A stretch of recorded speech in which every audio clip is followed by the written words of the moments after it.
अहो त्या दिवशी दिवाळीच्या दुसऱ्या दिवशी जाताना आम्हाला म्हणला होता, अरे मित्रांनो लवकर येतोय परत. आईला म्हणत होता, आई लवकर येतोय परत.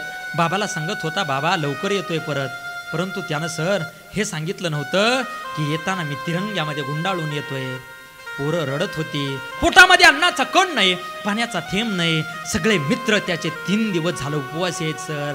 अरे का उपवास आहेत? तर आमचा सखा गेला, आमचा मित्र गेला, आमचा जोडीदार गेला.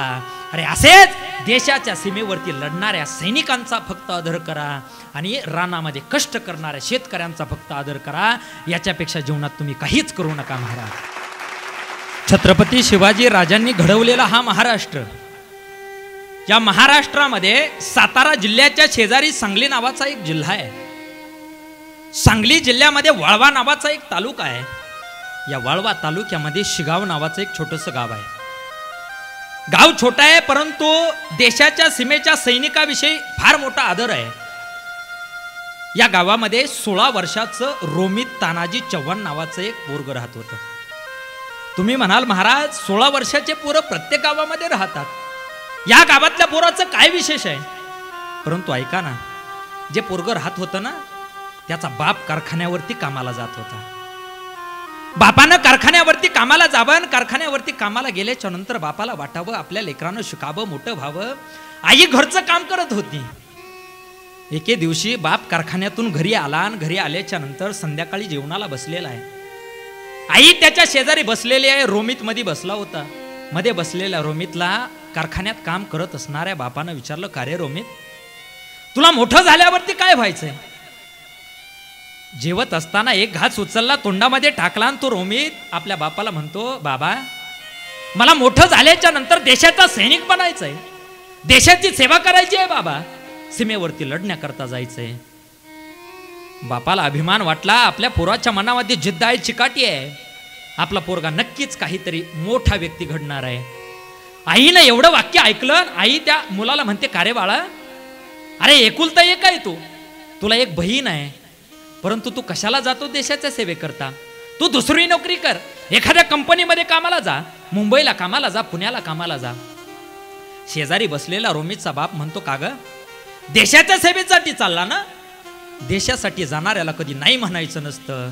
देशाच्या सेवेकरता जो व्यक्ती जातो त्याला कधी अडथळा निर्माण करायचा नसतो. जाऊ दे त्याला देशाच्या सीमेवरती. आईनं होकारार्थी मान हलवली. रोमितला सुद्धा आनंद झाला. बापानं विचारल्यामुळं दुसऱ्या दिवशीपासून रोमितनं आर्मी भरतीची तयारी सुरू केली. रोज सकाळी उठायचा, रस्त्याच्या कडेनं धावायचा, शाळेच्या ग्राउंडवरती जाऊन व्यायाम करायचा. आणि खरं सांगू, इथं सगळे तरुण पोरं बसलेले आहेत. तरुण पोरं रोज सकाळी उठतात आणि रस्त्याच्या कडेनं धावतात. परंतु तुम्हा सगळ्या मोठ्या माणसांना एक विनंती आहे, रस्त्याच्या कडेनं जर एखादं पोरग धावताना दिसलं, त्याच्या जवळ जा, डोक्यावरून हात फिरवा आणि छाती ठोकपणे सांगा, लेका आर्मी भरती करतोय, पोलीस भरती करतोय. अरे आर्मी भरतीला, पोलीस भरतीला तुला काही अडचण आली ना, फक्त आम्हाला येऊन सांग, ती अडचण आम्ही नक्कीच दूर करू.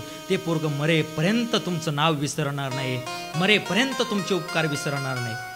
अरे रस्त्याच्या कडेनं पहाटे धावणारी पोरं, प्रत्येकाच्या अंगावरती तुम्हाला घाम दिसेल. प्रत्येक घामाच्या थेंबामध्ये त्यांची देशभक्ती लपलेली असते, त्यांची देशभक्ती लपलेली असते. रस्त्याच्या कडेनं धावणारी प्रत्येक पोरं दारू पिणारी नसतात. रस्त्याच्या कडेनं चालणारी प्रत्येक पोरं गांजा ओढणारी नसतात, सिगारेट ओढणारी नसतात. अरे कुणाला वाटत असतं आपण आपल्या बापाचं नाव मोठं करावं, कुणाला वाटतं आपण आपल्या आईचं नाव मोठं करावं, म्हणून लेकरं रस्त्याच्या कडेनं धावतात. रोमितच्या मनामध्ये जिद्द होती, चिकाटी होती, आर्मीमध्ये भरती व्हायचंय. योगानं प्रारब्धानं 17व्या वर्षी रोमित आर्मीमध्ये भरती झाला. बाप कारखान्यावरती काम करत होता. अरे ती बातमी बापाच्या कानावरती गेली, माझा पोरग आर्मीमध्ये भरती झालाय. बातमी बापाच्या कानावर गेल्याच्या नंतर बापानं हातातलं काम टाकलं, पळतच कारखान्याच्या बाहेर गेला, पेढ्याच्या दुकानात गेला, 4-5 पुढे घेतले आणि पेढ्याचे पुढे घेऊन कारखान्यातल्या प्रत्येक कामगाराला पेढे वाटायला लागला. काका हा घ्या ना पेढा. डोळ्यातून अश्रू यायचा, समोरच्याला पेढा द्यायचा. डोळ्यातला दुसरा अश्रू यायचा, दुसऱ्या व्यक्तीला पेढा द्यायचा. अरे रडत रडत रडत अख्ख्या कंपनीतल्या कामगारांना, कारखान्यातल्या कामगारांना पेढे वाटले. एक जणांना विचारलं, का रे, अरे तुझ्या डोळ्यातून अश्रू आहेत, रडणारा माणूस पेढे वाटताना कधी नाही पाहिला. परंतु रोमितचे वडील म्हणतायत, अरे आजपर्यंत पाहिला नसेल, परंतु आज मला पहा, कारण माझा एकुलता एक मुलगा आर्मीमध्ये भरती झालाय. साहेबांच्या ऑफिसमध्ये त्याचं वडील गेले आणि साहेबांच्या टेबलवरती 4-5 पेढे ठेवले. साहेब हे घ्या पेढे, साहेब हे घ्या पेढे. अरे पेढे कशाचे आहेत आणि तुझ्या डोळ्यातून अश्रू का? सांगितलं, साहेब एकुलता एक मुलगा आर्मीमध्ये भरती झालाय. साहेब तुम्ही जर मला कारखान्यामध्ये कामच दिलं नसतं, साहेब मी माझ्या पोराला आर्मीमध्ये भरती करता पाठवू शकलो नसतो. साहेब फार उपकार आहेत हो तुमचे. एकुलता एक पोरगा आर्मीमध्ये भरती झालाय. बापाला आनंद होत होता. अरे तिकडं आईला कळालं माझा पोरगा आर्मीमध्ये भरती झालाय. आईनं पेढ्याचा पुडा घेतला आणि देवाच्या समोर 4-5 पेढे ठेवले आणि आई देवाला म्हणते, आई देवाला म्हणते, देवा का रे? देवा तुला कनवाळू म्हटलं जातं, देवा तुला कृपाळू म्हटलं जातं, देवा तुला भक्तवत्सल म्हटलं जातं, करुणावत्सल म्हटलं जातं, गोपपती रासेश्वर म्हटलं जातं देवा. परंतु खरं सांगू देवा, तू खरंच कनवाळू आहे. देवा तू खरंच कृपाळू आहे. देवा तू खरंच भक्तवत्सल आहे. देवा तू खरंच करुणावत्सल आहे. देवा माझा एकुलता एक गरीब घराण्यातला मुलगा आर्मीमध्ये भरती झालाय. आईला आनंद झाला. अरे त्याच्या बहिणीला आनंद झाला, माझा भाऊ आर्मीमध्ये भरती झालाय. बहिणीनं पेढे घेतले, सगळ्या मैत्रिणींना वाटले. त्याच्या मित्रांना आनंद झाला, एकुलता एक आपला मित्र, अरे एका ताटामध्ये जेवणारा मित्र आर्मीमध्ये भरती झालाय. सगळ्या पोरांना आनंद होत होता, आपला मित्र, आपला सखा, आपला जोडीदार आर्मीमध्ये भरती झालाय. सगळ्यांना आनंद, अख्ख्या गावाला आनंद होत होता. परंतु ऐका ना, 2 वर्ष झाले, 3 वर्ष झाले आणि 3.5 वर्षाच्या नंतर सीमेवरती लढणारा पोरगा गणपतीच्या सुट्टी करता घरी आला. घरी आल्याच्या नंतर आईला आनंद झाला, मित्रांना आनंद झाला. अरे गणपतीच्या पिरियडमध्ये मित्रांनी पार्ट्या केल्या, इकडं तिकडं खेळायला गेले, सोबत वेगवेगळे खेळ खेळले. आईनं सुद्धा लेकराला नाही ते खायला केलं. अरे चांगल्या गोष्टी लेकराला खाऊ घातल्या. आईला माहित होतं एकुलतं एक पोरगा आहे, गेलं की 6 महिने येईल म्हणून सांगता येत नाही. गणपती झाले, नवरात्र उत्सव झाला, दिवाळी झाली. दिवाळीला आईनं प्रत्येक आपल्या पोराला करंजी केली. प्रत्येक नाही ती गोष्ट आईनं केली. परंतु दिवाळीच्या दुसऱ्या दिवशी त्या रोमीतला सीमेवरच्या साहेबांचा फोन आला, काही करावं लागतंय, सीमेवरती ताणतणावाचं वातावरण निर्माण झालंय, तुम्हाला यावं लागतंय. रोमितनं बॅग उचलली, खांद्यावरती बॅग टाकली. जात असताना मित्र सोबत आले होते, आई बाप सोबत होते. आईला म्हणतो, आई लवकरच येईन परत. बापाला म्हणतो, बाबा लवकरच येईन परत. मित्रांना सांगतो, मित्रा हो लवकरच येईन परत. देशाच्या सीमेवरती लढण्याकरता पोरगा गेला आणि लढण्याकरता गेल्याच्या नंतर अरे रात्रीची वेळ होती. अरे ताणतणावाचं वातावरण निर्माण झालं होतं आणि वातावरण निर्माण झाल्याच्या नंतर कुठून तरी 2-4 गोळ्या आल्या आणि रोमीच्या छातीवरती धाडकन लागल्या. खाली कोसळला, डोळ्यातून आसवाच्या धारा व्हायला लागल्या. शेजारच्या सैनिकानं मांडीचा आधार दिला आणि शेजारचा सैनिक म्हणतो, का रे देशासाठी चालला म्हणून रडतो? रोमित उत्तर देतो, देशासाठी चाललो म्हणून नाही रडत, देशासाठी चाललो म्हणून नाही रडत. माझ्या आई बाबांचा एकुलता एक पोरगा या देशासाठी शहीद होतोय, माझ्या आई वडिलांना सांभाळायचं कोण? डोळ्यातून अश्रू आले, जागेवरती शहीद झाला. अरे त्याला उचललं आणि त्या शहीद जवानाचं प्रेत फुलानं सजलेल्या आर्मीच्या गाडीमध्ये टाकलं. कुठून तरी बातमी गावापर्यंत पोहोचली. अरे अख्ख्या गावाला माहीत झालं, तालुक्याला माहीत झालं, अरे या महाराष्ट्राला माहीत झालं, त्यांच्या जिल्ह्याला माहीत झालं. परंतु ऐका, सगळे तरणे बांड पोरं गावाच्या वेशेच्या जवळ थांबले होते.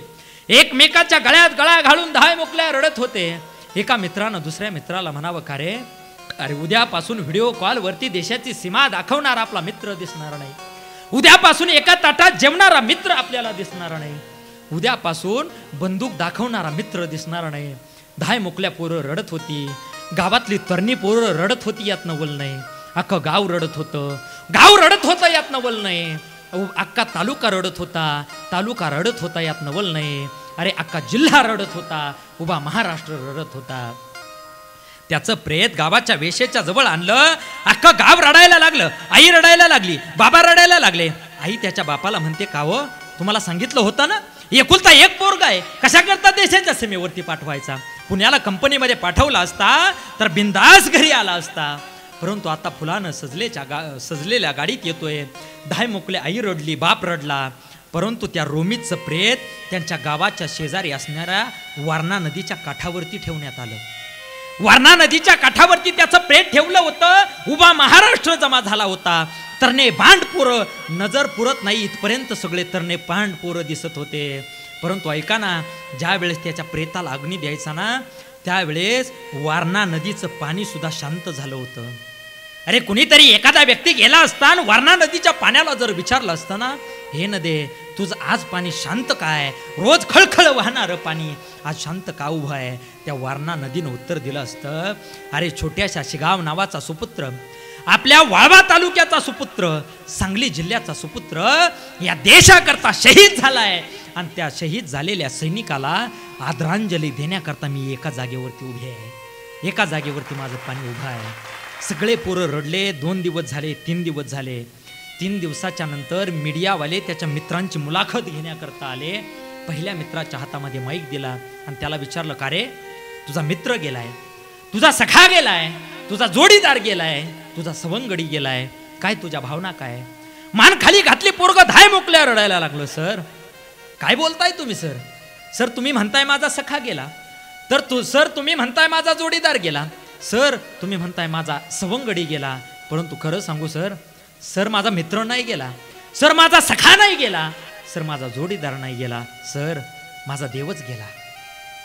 दुसऱ्याच्या हातामध्ये माईक दिला आणि दुसऱ्याला सांगितलं, का रे तुझ्या भावना काय आहेत? दुसऱ्यानं सांगितलं, सर अहो त्या दिवशी दिवाळीच्या दुसऱ्या दिवशी जाताना आम्हाला म्हणला होता, अरे मित्रांनो लवकर येतोय परत. आईला म्हणत होता, आई लवकर येतोय परत. बाबाला सांगत होता, बाबा लवकर येतोय परत.